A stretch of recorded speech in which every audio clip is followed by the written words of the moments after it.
دوم شي ته به راسو چې هغه هم په ټولنه کې امن تقویه کوي، امن را تقوی کوي، هغه د مساوات.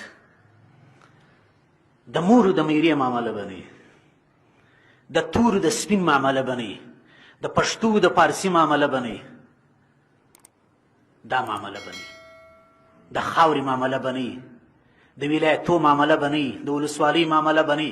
که د مور میرې معامله شروع شول په یو ملک په یو وطن کې، لکه نن چې زما او تا ته راپېښه ده، بیا خیر غواړه، مساوات به وي، سمه معامله به کوي. ابو ذر غفاري رضی الله عنه ته رسول الله فرمایي انظر ای ابو ذر، انظر وګوره. ابو ذر غفاري په صحابو کې فقیر سړی و.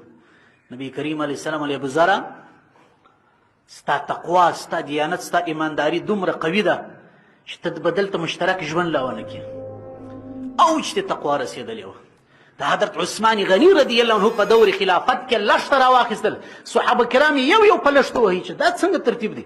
د الله د پیغمبر په زمانه کې دا جوړې خوړې کېدلې؟ د الله د پیغمبر صلی الله علیه وسلم زمانه کې داسې سرایونه وو، فتوحات یې راغلي، ملکونه فتح شول. د هستۍ سره خامخا سړی ترقي کوي. چونکې د ابو ذر غفاري تقوا وه. امیر المؤمنین ته شکایت ورسېد، حضرت عثمان غني رضی الله عنه دی راوغوښتی چې ابو ذر غفاري ستا تقوا ده، د صحابو د فتوا ده، فتوحات راغلي دي، مشکل نسته، غنیمتونه راغلي دي، دا شی باید استعمال سي. ته داسې وکړه ګډ ژوند نسې کوې، ربزه مقام ته ووځه. د ده په ژوند کې نبي کریم علیه السلام ده ته فرمایلي چې ته به یوازې ژوند کوې، ستا مرګ به لا یوازې هلته وفات شو. نو ابو ذر غفاري ته نبي کریم علیه السلام فرمایي انظر انک لست بخیر من احمر ولا اسود. ای ابو ذر غفاري ځان ته ګوره، ته تر هیچا نه یې بهتره، نه تر سرو بهتره، نه تر تورو بهتره. هغه کسان چې رنګونه یې ژړ دي، هغه کسان چې رنګونه یې تور دي، هغه کسان چې رنګونه یې سپین دي، تر هغو ته نه یې بهتره الا ان تفضله بالتقوا. یو شی تا بهتره کوي په دې مجلس کې یو پر بل، چې هغه تقوا ده. مساوات چې په یو ملک کې نه وو، په یو خاوره کې نه وو، په یو وطن کې نه وو، په یو حکومت کې نه وو مساوات، هلته یې بیا خیر غواړم. بیا به داسې دریبدارې وي لکه ما او تا چې نن ټکېږو. قرآن کریم کې الله پاک دغه د مور د میرې د ژوند، دا تفرقې د ژوند، دا یو پر بل باندې سر، د دې عقیده قرآن ختمه کړې ده. قرآن خو د انصاف کلام دی. یا ایها الناس، ای خلکو، انا خلقناکم من ذکر و انثى. الله فرمایي ما تاسې د یو نر او ښځې څخه پیدا کړي یاست. وجعلناکم شعوبا وقبائل، بیا مې قبیلې شاخونه ګرځولي یاست. پښتون، پارسي، تاجک، ازبک، بلوچ، شاخونه و قبیلې مې ګرځولي یاست. په هر قوم کې څو شاخونه یاست. لتعارفوا، چې سره وپېژنئ. لتعارفوا ان اکرمکم عند الله اتقاکم. په تاسې کې بهترین انسان هغه دی چې تقوادار و. ان الله علیم خبیر. دا نظریه نشته په اسلام کې. مساوات به وي. المسلمون اخوة، حدیث شریف کې راځي مسلمانان سره وړونه دي.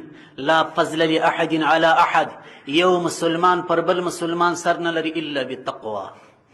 په چی سره سر لري؟ په تقوا سره سر لري. نو مساوات و برابرۍ د لوی سره سنیولې، ګوره د اول سره د مشر سنیولې تر کشر پورې چې د مساوات معامله په هغه صورت کې بیا خپل دغه مساوات خپل امن دی. دا خپل د امن یو جز دی چې مساوات به په یو ملک وي. عصبیت به نه وي. عصبیت داسې بوی دی، عصبیت داسې ویروس دی چې په یو ټولنه کې راغی بیا ډېر ژر نه وځي. عصبیت ډېر ژر نه وځي. عصبیت چی دی؟ واصله ابن اسقع رضی الله عنه د نبی کریم علیه السلام څخه پوښتنه وکړه چې یا رسول الله عصبیت چی دی؟ عصبیت نه پیژنم. عصبیت ما العصبیت یا رسول الله؟ قال ان تعین قومك على الظلم. عصبیت دغه ته وایي چې ته په یو قوم، دا ستا قوم په ناروا اختري، په ظلم اختري، په وحشت اختري، په غلطو کړنو اختري، تا هم بغل ورسره نیولي دي. څه کوې مجبور یم، قومي مې د سبا رڅخه بدېږي، سبا یې خوا رڅه بدېږي. خپل د قوم، خپل د ټبر، خپل د خاندان او قبیلې کومک د دې دپاره کوي چې هغه په ناروا کې مبتلا یم، ته پر بغل ورسره ځغلي. مردني وینې څال دی. قومي ده څنګه وکړه؟ مجبور یم. د خپل قوم ملګرتیا په ظلم کې کول دغه ته عصبیت وایي. حدیث شریف کې راځي لیس منا، زموږ د امت ته څه نه دی، من دعا الى عصبیة، څوک چې قومیت ته خلک رابولي. لیس منا من قاتل على عصبیة، نه دی زما د امت څه چې دی پر قومیت جنګیږي. جنګ چیش دی؟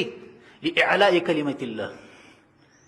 جنګ په اسلام کې نشته. یو شي لپاره جنګ راغلی، قاتلوا جاهدوا فاقتلوا لاعلاء کلمت الله. قرآن کریم کې چې تاسې وګورئ د جهاد آیاتونه چې راځي یو قید ورسره دی، فی سبیل الله فی سبیل الله فی سبیل الله، قاتلوا فی سبیل الله، جاهدوا فی سبیل الله. فی سبیل الله څه مطلب چې بل هیڅ شی نشته، یوازې د الله د رضا لپاره. لیس منا من قاتل على عصبیة، په کم ملک په کم وطن او په کم دولت کې چې خلک پر قومیت سره جنګیږي، پر قومي بڼو سره ځي، لیس منا زما د امت څه نه دي. نو په ځان دې څه وکړه ظالمه، د الله د پیغمبر صلی الله علیه وسلم د امت ته وځي نو ته سویچ شي. لیس منا من مات على عصبیه، هغه قومي جنګونه چې په یو خاوره کې رواني، په علاقه کې رواني او بیا انسانان پکښې مري.